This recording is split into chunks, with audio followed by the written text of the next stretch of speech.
छोड़कर मतलब अध्यात्म मार्ग का भी उन्होंने उपदेश दिया।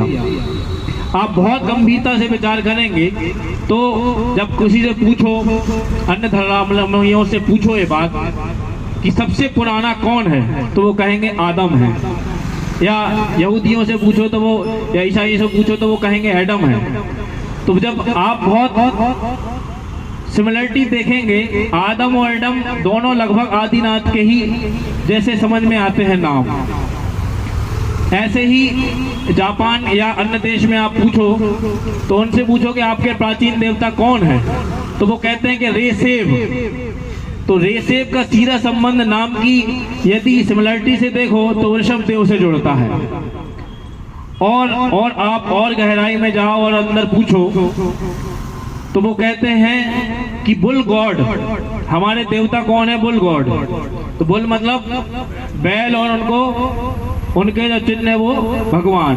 मतलब आप बहुत अंतरंग में ही देखेंगे तो आप पाएंगे कि आदिनाथ ही प्रथम तीर्थंकर थे। और आदिनाथ लगभग जितनी भी देश में, जितने भी विश्व में संस्कृतियां हैं, जितनी भी परंपराएं हैं, उन परंपराओं के सब जगह बहुत ही सम्मान पूर्वक, जैसे सबसे प्राचीन ग्रंथ ऋग्वेद को माना जाता है, उस ऋग्वेद में भी बहुत ही सम्मान पूर्वक ऋषभ देव का वर्णन है। बहुत ही सम्मान पूर्वक लिखा गया है उनके बारे में। भगवती पुराण में भी बहुत ही संबंध लिखा गया है। लगभग जितनी सनातन परंपरा देखेंगे सब में भगवान ऋषभ देव को पूर्ण सम्मान दिया गया है। और इससे यह साबित होता है कि जैन धर्म, चूंकि देखो हमें भी एक गलतफहमी रहती है कि ऋषभ देव ने शुरू किया या महावीर ने शुरू किया।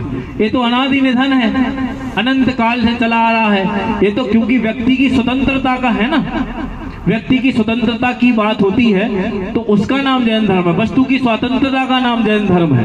तो ये तो अनादि से अनंत काल तक चलने वाला है। तो जैसा मैंने बताया था कि यदि ऋषभ देव ना होते तो क्या होता। ये स्वावलंबन, जैसे आज हम आत्मनिर्भर भारत की बात करते हैं, ये आत्मनिर्भर भारत शब्द आया कहाँ से? कि असी मसी कृषि का उपदेश किसने दिया कि कृषि कैसे करना है ना? या फिर जो चार वो वर्ग बताए, उन वर्गों की स्थापना किसने की?